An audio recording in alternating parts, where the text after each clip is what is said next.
Good morning. આજે સપ્તરંગી શનિવારની પ્રવૃત્તિમાં આપણે દ્વિભાષી વાર્તા પુસ્તિકાનું વાંચન કરવાનું છે. અને આપણે જો વાર્તાની ચોપડી મૂકવા માટે વેસ્ટ બોક્સ હતું સ્ટેશનરીનું, એનો ઉપયોગ કરે. જો સ્ટેપલર લગાડી દીધું, સરસ મજાની વાર્તા મૂકવાનું સ્ટેન્ડ બની ગયું. જો આની અંદર આપણે બધી વાર્તા મૂકી દીધી છે સરસ મજાનું. બધી ચોપડીઓ સચવાઈ જાય. જો બે બોક્સ. ચલો, હિન્દી કેટલા દિવસમાં વાંચતા શીખ્યા? એક દિવસમાં. પણ એક દિવસમાં કોઈ વસ્તુ આવડે નહીં, પણ સતત મૂલ્યાંકન, મહાવરો, નિદર્શન દ્વારા તમે શીખ્યા છો.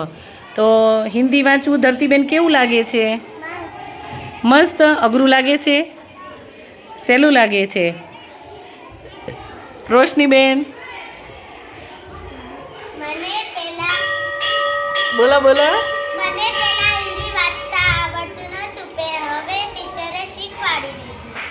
મજા આવે છે ને? હવે કેવું લાગે છે? પહેલાં કેવું લાગતું કે હિન્દી અઘરું હશે એવું લાગતું, અને હવે એકદમ સહેલું.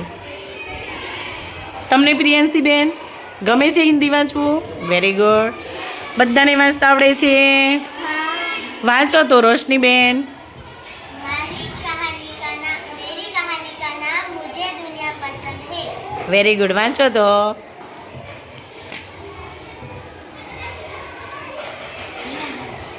વાંચો વાંચો. मुझे हवा प्यारी लगती है और सूरज और बारिश में.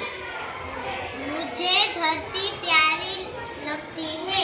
Very good. ચલો, બીજા કોણે વાંચવું છે? મયકબેન વાંચો તો.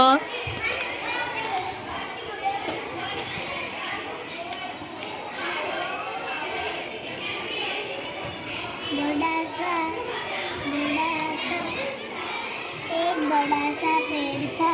Very good. भरा भरा फूलों से लदा. જો તમે બધાએ બહુ સરસ બેટા. તમારી બધાને કાલ હિન્દીમાં ટેસ્ટ પણ લીધી. હિન્દી કક્કો આવડી ગયું મૂળાક્ષરો લખતા? કયો મૂળાક્ષર અઘરો લાગ્યો?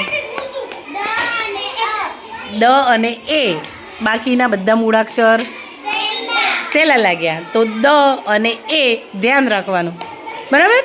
તો બધાને બેસ્ટ ઓફ લક. બધાને સરસ મજાનું સંજ્ઞાબેન વાંચન આવડી ગયું છે. ક્લેપ કરી દો.